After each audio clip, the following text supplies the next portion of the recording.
Babarilano, se a gente fala em videogames, qual que é a primeira coisa que você pensa? No Gugu, não é? Não. Não? Ah, agora você vai falar também que o Graal não é do Gugu. É? Não, na verdade não. Pra quem não sabe ou não lembra, o Gugu foi um grande empreendedor aqui no Brasil. Por exemplo, ele já teve boy band, ele já teve girl band, que era o Banana Split. Pipiu Band. What? Ah, é do Pipiu. Ah, é, passarinho, que susto. Ele bate as asas e faz tudo, mas tem muito medo é do gato. Ele já fez cópia do programa do Chaves, que era o Miguelito. Muita alegria vai rolar.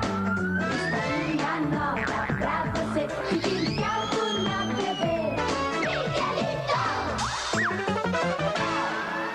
E ele também lançou um jogo por meio de sua empresa de jogos, a Gugu Games. Esse era o Pickup Express. Está aberta a temporada de games radicais. Chegou a Gugu Games, que estreia no mundo virtual com o Pickup Express. Você sabia disso? Não? Ah, pois é, mas no Nerd Show de hoje você vai conhecer muito mais pontos dessa história e dos jogos no Brasil.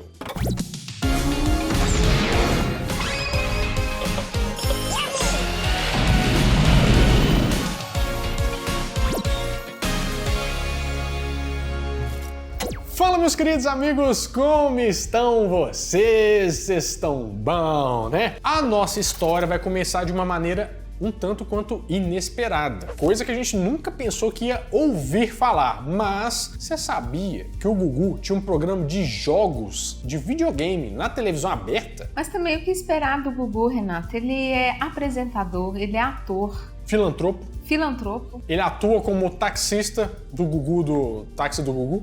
Como mendigo. Pode falar isso. Não foi eu que falei, foi ele que foi pra televisão. Esse era um programa que se chamava Play Game e foi ao ar no SBT em 1993. A ideia era colocar crianças para fazer umas rinhas, rinha no melhor sentido da palavra, tá, gente? Competições, usando o videogame como desculpa. Por exemplo, na primeira fase, os meninos tinham que alcançar a maior pontuação jogando Streets of Rage 2, isso em 30 segundos. Na segunda fase, as meninas competiam jogando Sonic the Hedgehog 2. Quem pegar mais argolas em 30 segundos, atenção, 30 segundos valendo! Vai, vamos lá, vamos ver quem ganha agora, se é a dupla número 1 ou a dupla número 2. E a terceira fase colocava todo mundo para fazer uma competição que podia ser por tempo, podia ser por pontuação, e vários jogos entravam nessa mistura aí. Por exemplo, Alex Kidd in the Shinobi World, inclusive fizemos um vídeo do Alex Kidd, Babarilando, está lá no card, você pode assistir, tá muito legal. Altered Beast, Ghouls and Ghosts, que é difícil pra caramba, Moonwalker e um monte de jogo. Além de perguntas, né, desafios no palco e até eu odeio essa palavra, mas é o que dá pra falar, é uma imersão de pessoas dentro do videogame ali. Vai, Renato, olha o fantasma, cuidado, não deixa ele te encostar. Pula! Boa, boa, vai. Que os meninos entravam lá e ficavam pulando, tudo bem que eles estavam pulando no lugar onde morriam, né, Alex Kidd, né, nesse vídeo. Inclusive, eu falo mesmo, eu sou chato, eu conheço, então, mas tudo bem, vale o esforço aí. Vai que o tempo tá passando. Passaram-se já 30 segundos, olha o tempo, faltam 25 segundos. Mas o programa durou pouco, foi de maio até agosto de 93. Mas foi o primeiro programa de videogames da TV brasileira e com o Gugu apresentando. Isso aqui realmente a gente nunca pensou que ia acontecer. Mas vamos falar do Pickup Express e vamos entender o contexto que tá aqui no início dos anos 2000. O Gugu ao lado da Eliana e da Xuxa eram os maiores vendedores de brinquedos do Brasil. E eles acabaram ficando bastante famosos, tanto pelos brinquedos e os brinquedos famosos, porque assim, o que tinha de propaganda de brinquedo do Gugu, da Eliana, Jesus toma conta, era muito. Você aperta o nariz dele e ele começa a se debater. Quem não deixar ele sair da jaula, ganha o jogo. Segura o bicho da estrela. Esse brinquedo é um bicho. Mas o que pouca gente lembra é que, primeiro, os laptops começaram a ganhar muita força no mercado, né? Como sendo os novos brinquedos. Tinha o PC da Xuxa, até o PC do milhão, né? Chegou a ter também. Mas outra coisa também estava ganhando muita força. Os jogos eletrônicos, os games. E o que mais fez sucesso aqui no Brasil, lançado em 2002 para computador, foi o Pickup Express. Agora, você é o dono de uma empresa que entrega mercadorias. São 3 modalidades de jogos, 5 diferentes cenários, 8 personagens à sua escolha e ainda 9 opções de carros. Produzido pela Ad Games em parceria com a recém-inaugurada Gugu Games. Meu Deus. do céu. Parece que eu tô falando uma maluquice aqui, Babarana. Parece mesmo. Gugu Games, que foi uma parceria do apresentador, né, com o SBT. É muito estranho falar Gugu Games, Gugu. Principalmente quando você conhece o Gugu, porque ele não imprime essa imagem de games, de terninho. Então, como é que funcionava? Nesse jogo, você tinha que basicamente pegar uns pacotes e fazer entregas, né? Era muito legal porque parecia muito com Crazy Taxi. Você tinha que escolher alguns personagens, você podia colocar uma fotinha diferente lá, mas ao longo desse jogo você tinha que fazer entrega tanto de produtos das marcas que estavam pagando para aparecer no jogo, como você via 1 bilhão de outdoors e propagandas de todas as empresas que pagaram para aparecer. Por exemplo, Varig, Bob's, Pan-Americano, Ariel, Heinz e, claro, né, o próprio SBT. Não, e fora que apareceu o Domingo Legal e também o Beto Carreiro. Babarelão. O Beto Carreiro tava fazendo propaganda no jogo do Gugu que chama Pickup Express. O que aconteceu? Quem que quebrou esse multiverso?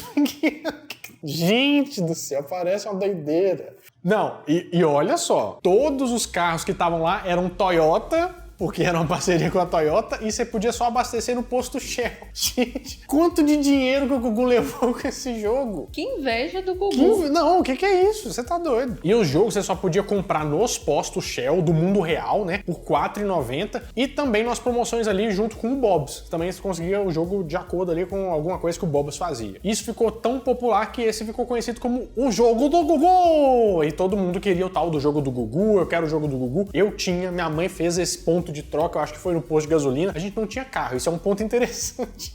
Mas a gente conseguiu o Pickup Express, um CDzinho, era muito legal. Hoje em dia é uma raridade. E o jogo acabou fazendo muito sucesso na época porque ele era um jogo simples e não tinha nada de violência, que era um grande, né, problema da época que os pais ficavam preocupados. Oh, meu Deus, esse jogo de tiro e tal. Então, Gugu passou um pano legal nesse jogo. E também foi em esquema ascensão e queda da Gugu Games, né, que lançou só esse único joguinho.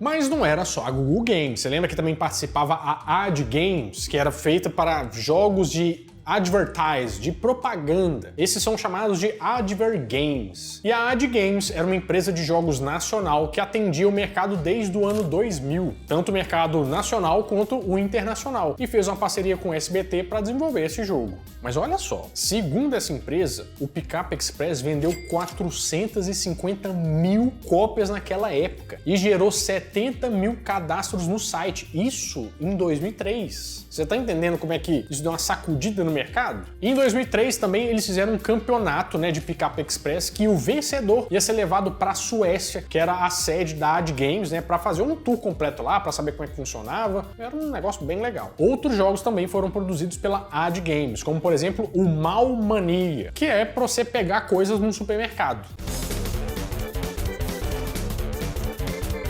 Jogaria, né? Nossa, muito. Foi lançado lá nos Estados Unidos, na Europa, na Suécia, um monte de lugar. E também tinha o Party Paradise, que era um jogo que você tinha que gerenciar festas. Ou seja, temos cajuzinho, aceita cajuzinho? Gosta, meu problema? Aceito, amo. Pastelzinho tem que ter na sua festa? Tem que ter. Cocrete, haveria? Talvez não. Não, cocrete não. Trocaria por empada. Empada, um clássico da cultura brasileira. Esses são os únicos 3 jogos, né, da Ad Games, e a última publicação no blog deles é de 2010. Mas só que a gente vendo essa ascensão da Gugu Games e também do Pickup Express e vendo essas vendas, eu achei que o pessoal não só não lembrava do Gugu Games, dessa coisa toda, mas também não sabe que aqui no Brasil foram lançados alguns jogos, e não atualmente, quando a coisa tá um pouco mais fácil, mas sim na época áurea dos videogames. Por exemplo, em 1995, a Tectoy, que trouxe o Master System e o Mega Drive aqui pro Brasil, lançou um jogo que se chamava 20 em 1. Não acertaram tanto no nome assim, né?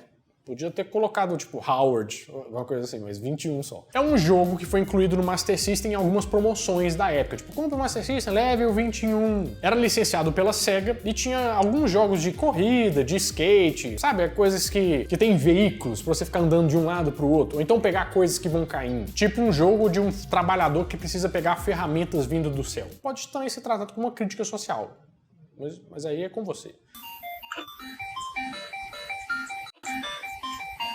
Também foi vendido nos Estados Unidos com o mesmo nome de 20 em 1. E dos 20 jogos, alguns se repetem, né? São tipo, é um carrinho lá que desvia de alguma coisa, aí o outro é um skate. Não tem tanta diferença assim. E em 1996, a Tectoy também lança um jogo do Pica-Pau, que é Férias Frustradas do Pica-Pau. Foi lançado para Master System e para Mega Drive. E isso para quem achava que não tinha jogo brasileiro nessa época, ou traduzido em português, né? Esse aí tá todinho, igual o Soul Raven também. Era um jogo que era para computador e era todo em português, inclusive a dublagem, ó. Os áureos tempos. Apesar de não ser aquele jogo, nossa, que você diga que beleza, que incrível, ele já era bem melhor do que o 20 em 1. Tinha animações bonitinhas, tinha ataques, né? O Pica-Pau fazia uns ataques, ele voava, era mais completinho. Mas ele foi lançado exclusivamente aqui no Brasil, então é coisa nossa. Agora, assim, 96 parece que foi o ano da loucura. Tô percebendo isso aqui. Porque a empresa 44 Bico Largo, eu juro pra vocês, de toda a força do meu ser que chama isso, lançou um jogo educativo que se chamava Gustavinho em O Enigma da Esfinge. Lançado no exterior como Gus in the Sphinx Enigma, onde o personagem principal viaja no tempo e encontra personagens históricos, tipo Júlio César, a Cleópatra, que por acaso é interpretada pela Marisa Hort. Eu sabia que você conseguiria. Gente, esse episódio aqui tá muito doido. É o multiverso da loucura. Não tem jeito. Eu acho que eles têm que estar inscrevendo nesse canal aqui.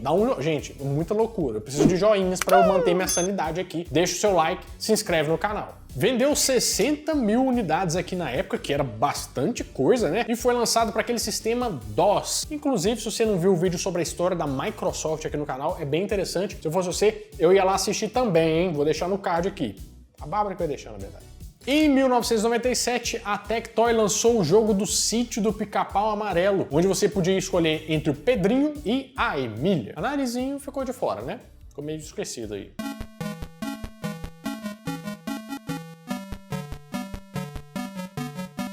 Ele tinha um estilingue e ela ficava jogando pedra, né? E a história lá é que você tinha que pegar alguns ingredientes pra curar a tia Anastácia, que era uma banda de sucesso.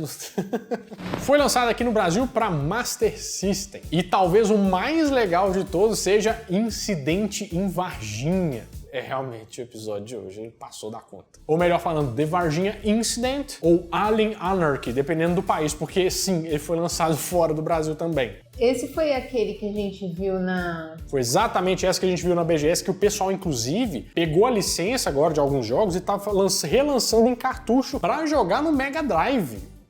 Isso sim, impressionante. Esse jogo foi lançado em 1998 pela Perceptum. É um jogo de tiro, né, um FPS, que é baseado na história do ET de Varginha, que aconteceu lá em 1996, que foi o ano da loucura. Os soldados capturaram nossa nave. Você tem que encontrá-la. Ele foi desenvolvido por 3 pessoas e uma coisa um pouco bizarra aconteceu depois. Porque depois que eles lançaram, eles receberam um e-mail de um treinamento das forças americanas, um negócio cabuloso, perguntando se eles podiam desenvolver um jogo para eles de treinamento multiplayer, o pessoal fazer simulação de operação e tal. Eu, se eu recebesse um e-mail desse, eu caía para trás, né? Mas tudo bem. Como eles eram uma empresa brasileira, eles indicaram uma outra empresa que se chamava Nova Logic, que estava fazendo lá o primeiro Delta Force. E de acordo com eles, esse negócio foi fechado. Provavelmente não ia dar para fechar com uma empresa brasileira, sem segredos lá, né, dos Estados Unidos, mas a Nova Logic era americana, aí deu tudo certo. Mas o jogo de Varginha vendeu 2.000 cópias aqui no Brasil e 20.000 fora do Brasil.